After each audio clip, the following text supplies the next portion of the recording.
teman-teman, selamat siang. Selamat datang di channel Filosofi Mobil, dimana gua mau nge-review mobil aja sih sebenarnya, sekadar iseng gitu ya.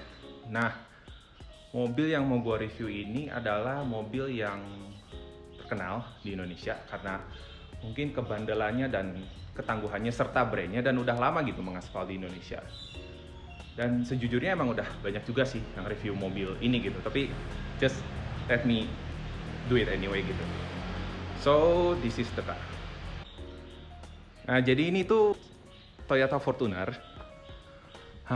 Kalian bisa lihat di sini. Nah, Fortuner itu tuh sebenarnya adalah digenerasi di antara Fortuner TRD yang tahun 2017 hingga 18-19 dan Fortuner terbaru yang model sekarang. Nah, mungkin udah banyak yang kasih impresi gitu tentang mobil ini, tapi gue mau point out aja beberapa hal yang berbeda gitu dan spesial dibandingkan Fortuner yang generasi sebelum ini. Nah, pertama-tama dia tuh grillnya ini dapat black chrome ya, di Fortuner TRD yang sebelumnya dia gak dapet. Nah, kemudian kalian bisa lihat ada list chrome di sini juga gitu ya. Dan emang kalau gak salah tuh lini body kitnya agak sedikit berbeda juga. Nah, sayangnya yang generasi saat ini tuh kalau kalian lihat di fog lamp, tepatnya di sana tuh, di situ. Nah, dia tuh fog lampnya masih kuning ya. Padahal ini mobil tuh tahun 2020. Tapi ya sudahlah. Nah, perbedaan berikutnya adalah dibandingkan Fortuner yang sebelumnya, TRD sebelumnya adalah pelek. Dia udah mengusung black, glossy, all black, kurang lebih gitulah. Dan sepertinya perbedaan terakhir ya, kalau yang gue inget adalah kick sensor. Tapi kadang-kadang nggak berfungsi sih, jadi ya sudahlah. Setidaknya dia udah ada power back door. Dan kalau kalian tanya, ini tuh sebenarnya gue bikin stiker black chrome, black dove. Jadi dari logo lambang Fortuner ini semuanya gue bikin hitam. Cuma emang sebenarnya kesalahan gue, kualitasnya kurang baik, terutama kalau kalian lihat lagi di sini. Ini udah kayak murutul gitu ya, udah kayak lepas-lepas gitu. Pasti gue ganti. Termasuk juga di bagian list ini gue bikin dove dan di logo sini. Oke, karena sekarang kita udah di dalam mobilnya, we can do the review. Oh ya, mungkin ini cukup aneh, tapi jujur gue agak gugup ya kadang buat melakukan review. Seperti ini pertama kalinya gue open up on cameras and doing reviews on car, so I'm a bit nervous about that. Tapi gue selalu bawa dia. Siapa ini? Boneka yang biasa nemenin gue kalau tidur. Ya, gue masih main boneka in case you ask. Dan gue beri nama Sharky. Jadi dia harusnya dalam perjalanan gak bikin gue nervous atau gimana ya. So, let's get on with the review itself. Sebelum gue review, sepertinya gue perlu setidaknya menjelaskan lah histori secara singkat dari mobil ini. Leather frame SUV. Dia ini segmentasi yang sebenarnya pada sejarahnya atau mungkin sudah dari lama merupakan kategori kendaraan yang punya kelasnya tersendiri, mahal. Karena mungkin kalau menyediakan performa dia memang tidak bisa secepat atau sekencang mobil lain, meskipun ada juga yang kencang seperti Mercy G-Class, G63 atau Range Rover SVR Sport seperti demikian. Tapi pada dasarnya secara basic mobilnya nggak nawarin performa. Mereka tuh nawarin sistem 4x4 untuk ngelakuin medan off-road. Medan off-road ini ya jalan berlumpur, banjir, apalagi ya, atau emang lu mau ngelakuin kegiatan off-road, that's your choice. Tapi yang orang beli dari sistem off-road atau teknologi off-road ini ya supaya mereka dapat kesan masculinity-nya seharusnya ya. Jadi mereka naik mobil tuh kayak benar-benar di atas mobilnya, nggak di dalam mobilnya, termasuk mobil ini. Dan jadi gagah gitu kan, tinggi, terus pandangan lu ke kendaraan lain jadi lebih rendah, dan termasuk juga mobil ini. Nah, gue mau fokus ke bagian produsen manufaktur Jepangnya. Kita bisa lihat sejarah mobil ini tuh awalnya mungkin gue bisa bilang dari kakaknya, Toyota Land Cruiser. Dan Toyota Land Cruiser sendiri itu merupakan salah satu SUV besar gendut bikinan Toyota yang punya fitur off-road yang sudah terkenal cukup lama ya, sepertinya dari tahun 90-an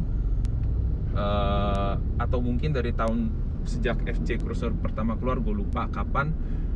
Tapi ya mereka sudah cukup punya brand image mereka ya di Indonesia, karena ada juga produsen-produsen lain yang tidak terkenal Land Cruiser ini, padahal mereka juga sebenarnya tidak menawarkan mobil yang jelek gitu, seperti Pajero asli, Pajero yang gede gitu, bukan Pajero Sport ya.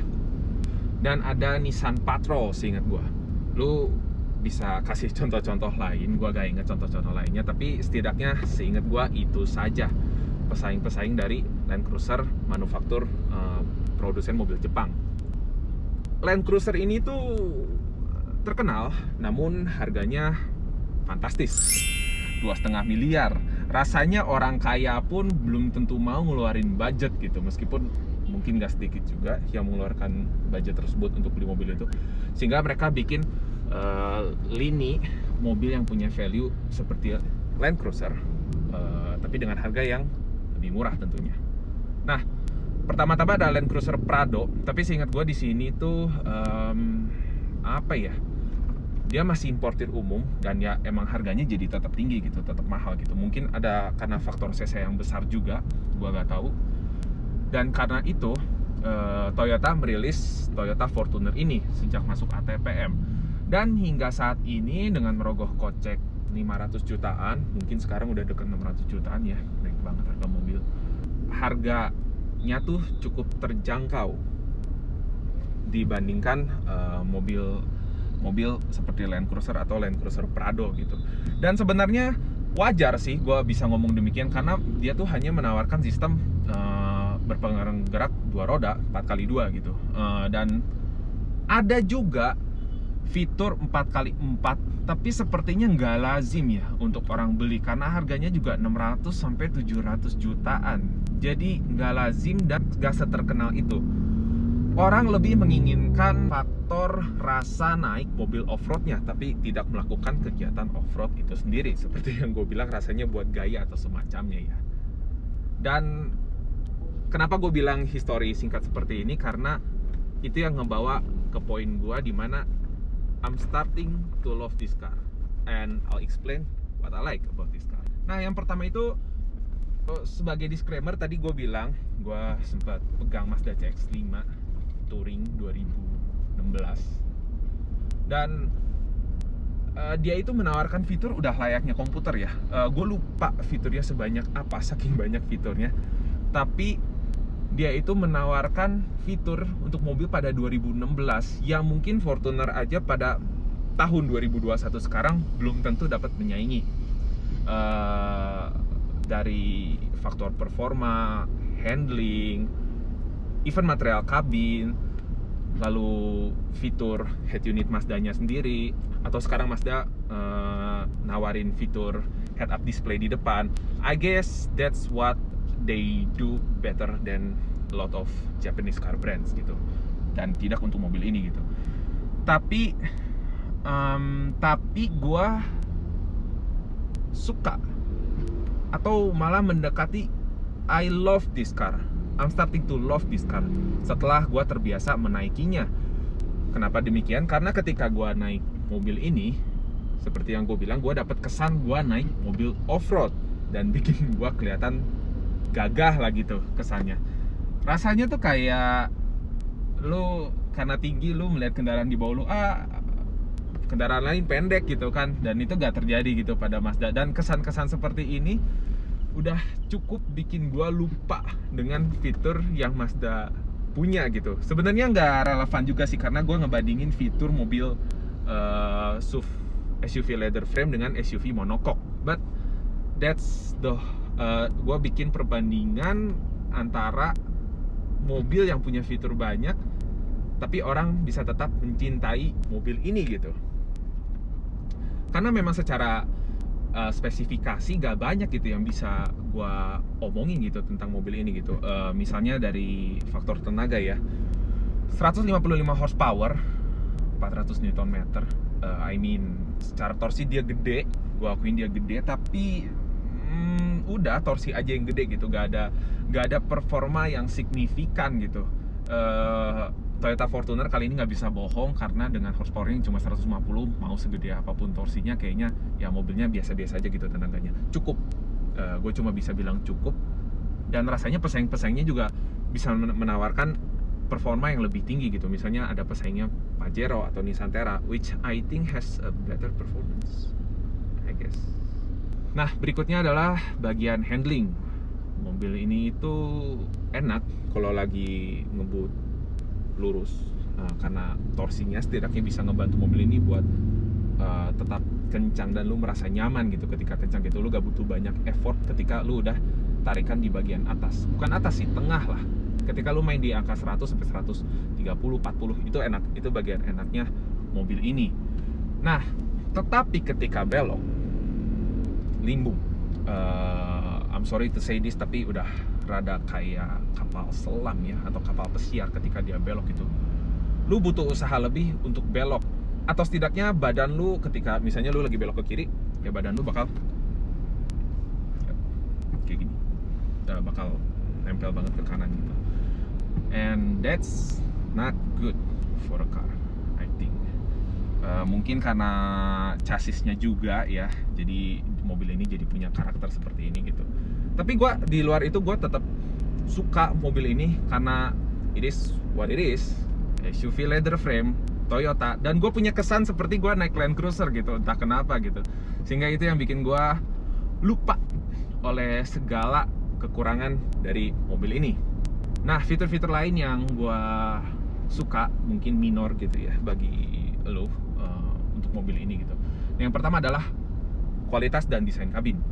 Desain kabin, maksud gue lebih ke desain dashboard ya. Desain dashboard ini Toyota Fortuner itu kan sharing platform dengan Toyota Hilux. Nah, basically Hilux itu, Fortuner itu basisnya ya dari Hilux gitu, menawarkan mesin yang sama, chassis yang sama, cuma Toyota Hilux itu pickupnya Toyota. Nah, tapi Fortuner ini ngelakuin effort di mana mereka tuh bikin secara eksklusif dashboardnya yang berbeda sendiri dengan Toyota Hilux. Sebagai perbandingan, Nissan Terra dan Pajero Sport, mereka itu seingat gua masih sharing dashboard yang sama dengan sharing platform pickup yang mereka buat. Misalnya Nissan Terra dengan Nissan Navara, rasanya mirip sih, seingat gua mirip, tapi harusnya sama sih. Nah, kalau untuk yang Pajero Sport ya dia sama dengan Triton. Dan ini salah satu effort Toyota lah yang gue suka gitu, karena mereka mampu bikin atau niat buat bikin desain interior yang berbeda. Dan berikutnya kualitas. Oke, gimana ya gue ngomongnya, karena SUV leather frame itu ya harusnya mungkin demi faktor keawetan dan ketangguhan, jadi bagian dashnya ini tuh ya lu bisa dengar hard, brittle, plastiki. Tapi at least dia rugged dan dia tough gitu ya, kayak keras, nggak bisa lu gerakin kemana-mana, dan emang terpasang secara baik gitu. Untuk mobil ini build quality plastik keras bikinan Toyotanya sudah cukup bagus menurut gua. Dan mereka juga masih menyediakan bagian-bagian seperti leather stitch sintetis harusnya ya. Gua sebenarnya nggak tahu ini asli atau palsu kulitnya, tapi gua nggak peduli. Mereka ini enak untuk digenggam gitu ya. Maksudnya ketika lu nyetir, tangan lu misalnya lagi di sini, bagian kulitnya ada di sini. Ketika lu lagi nyenderin kaki lu kena bagian kulit di sini. Ketika lu lagi nyenderin tangan lu di sebelah kanan, armrest, di bagian kanan sini ada bagian untungnya juga, termasuk dari steeringnya juga, termasuk dari panel kayunya juga, which looks like a proper luxury car gitu untungnya. Hal-hal berikutnya lagi yang gue suka tentang mobil ini adalah wind and road noise-nya. Untuk mobil diesel seperti ini, gue belum bikin comparisonnya dengan mobil-mobil lain yang sekelas dengan dia atau SUV leather frame lainnya, tapi dia ini sudah punya road noise yang dapat terisolasi dengan baik gitu.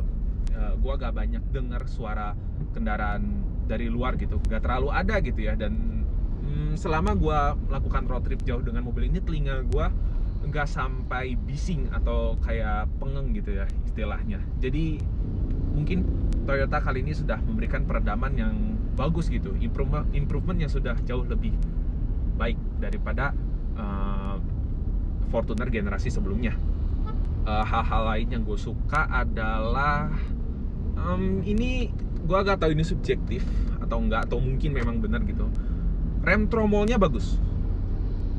Mereka ini bikin rem tromol yang bikin gue agak peduli ini rem tromol atau bukan, ini disc brake atau rem tromol, atau sebaliknya lah, karena remnya pakem untuk menghentikan mobil dengan bobot dan ukuran yang besar gitu seperti ini. So they done a pretty good job and they should keep it up on these cars. Nah, berikutnya kalau dari tadi gue udah bahas tentang yang gue agak suka tentang mobil ini, yang gue suka. Sekarang gue mau bahas yang gue gak suka tentang mobil ini. Gimana ya ngomongnya? Ini lebih subjektif lagi dari sebelumnya, tapi secara desain gue kurang suka dengan Fortuner TRD Sportivo ini. Kenapa gue ngomong demikian? Karena Toyota itu kan ngeproduksi Fortuner VRZ kan pada awalnya pada 2016, dan itu desainnya bagus. Menurut gue gak ada yang salah dengan desainnya. Mereka improve jadi lebih manis, jadi lebih metropolis, dan jadi lebih modern daripada Fortuner generasi sebelumnya gitu. Namun ketika Fortuner TRD Sportivo rilis dengan harga yang sedikit up dari Fortuner VRZ, sepertinya orang lebih pilih mobil dengan fitur-fitur body kit yang mereka tambahan gitu untuk lini TRD-nya gitu. Dan jujur gua sendiri akan tetap memilih mobil dengan body kit TRD Sportivo seperti ini daripada gua harus beli Toyota Fortuner VRZ biasa terus tiba-tiba gue pengen body kit gini terus gue modif kan. Tapi menurut gua body kit ini tuh way too much gitu ya. Gua gak masalah dengan manufaktur yang bikin lini teratasnya dapat tambahan body kit gitu. Untuk brand-brand lain juga gua gak masalah. Tapi I think it's too much, terlalu banyak untuk mobil ini gitu. Dan terutama untuk bagian depan ya, kalian bisa lihat rasanya tuh kayak sesuatu yang bertumpuk aja gitu. Gua gak ngelihatnya sebagai body kit yang rapi gitu, meskipun ini body kit original dari Toyota. Bisa kalian lihat dari bagian grill turun ke bawah hingga fog lamp, dan ada tambahan lagi plastik di bawahnya. Itu tuh rasanya bertumpuk. Nora ini terutama di bagian stiker TRD Sportivo-nya, which I don't think I need that for some reason.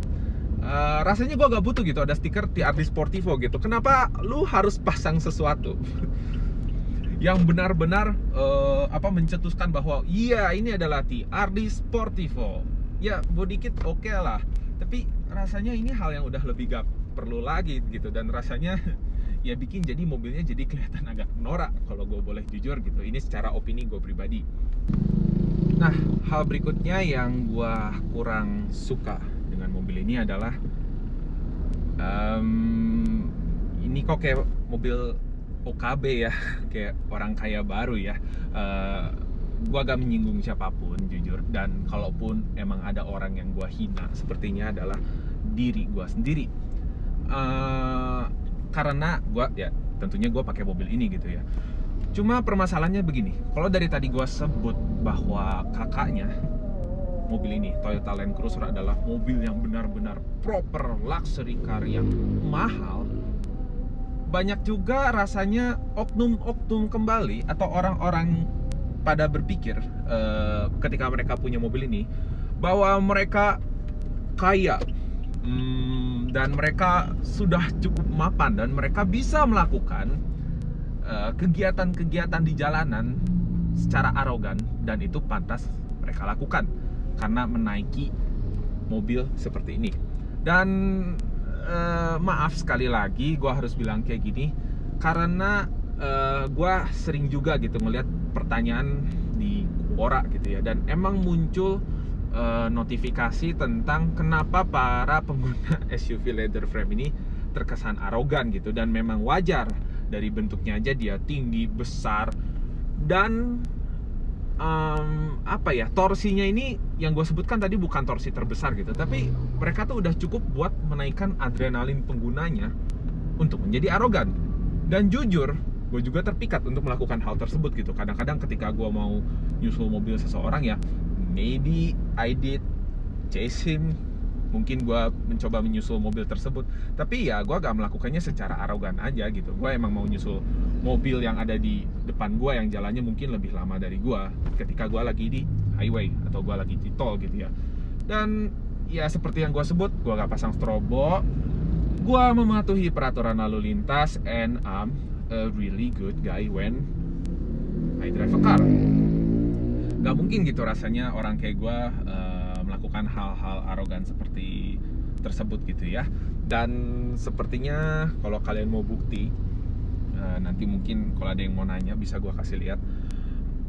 Gue bikin semacam playlist Spotify, dan hal yang atau lagu yang paling sering gue dengar adalah original soundtracknya drama Korea.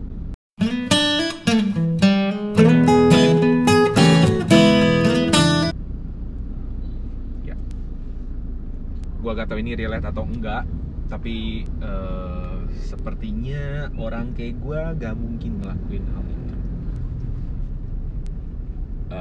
Ya, drama Korea, PST drama Korea. Gua tim Han Ji Pyeong dari drama Startup. Oke, ini bisa jadi review paling buruk yang pernah dilakukan seseorang, but never mind. Oke, dan di sini moralnya apa yang mau gue bahas adalah mobil ini adalah mobil yang sempurna gitu ya. Maksudnya ketika Indonesia atau ketika Toyota berhasil memasukkan mobil ini ke Indonesia gitu, orang-orang tuh langsung tahu value dari mobil ini apa gitu, dan mereka tidak butuh yang namanya fitur banyak untuk bikin mereka memutuskan untuk membeli mobil ini atau tidak. Meskipun fiturnya mungkin kadang-kadang kalah gitu ya dari kompetitor, tapi they ended up buying this car. Dan mungkin masih banyak faktor lainnya gitu, seperti service record yang terpercaya, jaringan dealer Toyota yang udah banyak, depresiasi yang minim, mungkin itu bisa jadi salah satu faktor yang sangat baik. Dan itu menjadi faktor-faktor yang menjadikan orang tuh ujung-ujungnya beli mobil ini, karena once again Toyota gitu loh, dia salah satu brand terbesar di Indonesia. But my point is, to whoever owns this kind of car or this particular car, jangan, lu harus tetap, namanya orang gitu ya, lu harus tetap rendah hati gitu ya. Jangan seketika ketika lu punya mobil ini, wah I'm rich and I'm arrogant. Nah itu sebenarnya itu poin yang salah gitu dilakukan, dan itu malah jadinya kalau lu jadi tipe orang yang seperti demikian terus lu naik mobil ini, ya lu makin gak keren gitu jatuhnya. Intinya demikian. Dan gue juga pernah nonton, ini sebagai tambahan aja, dari sesi acara Top Gear yang dilakukan oleh presenter Jeremy Clarkson dan Richard Hammond. Di sana mereka membahas Cool Wall. Itu adalah sesi di mana ada perdebatan, semacam lelucon juga, di mana mereka menentukan mobil mana yang mungkin spesifikasinya bagus, tapi mobil itu belum tentu keren. Dan untuk orang-orang tersebut atau tipe-tipe orang atau oknum tersebut yang menggunakan mobil ini dan abuse mobil ini untuk melakukan hal demikian, it's not cool. Masih banyak banget orang yang lebih tinggi dari kalian, dan setinggi apapun kalian, kalian harus tetap rendah hati. So that's basically the review of this car. Gue namain channelnya Filosofi Mobil karena mungkin gue juga kebanyakan nyablak gitu ya ketika gue review mobil ini, because I want to bring another value or new values ketika gue nge-review mobil gitu. Mungkin gue agak review dari spesifikasinya doang, gue bisa ngomongin tentang hal lain, tentang kehidupan, tentang apapun, dan gue harap para penonton menyukainya gitu. Terima kasih sudah menonton. Klik subscribe di bawah ini supaya channel ini terus berkembang, dan berikan komentar kalian tentang pendapat-pendapat gua sebelumnya. Terima kasih. Dadah.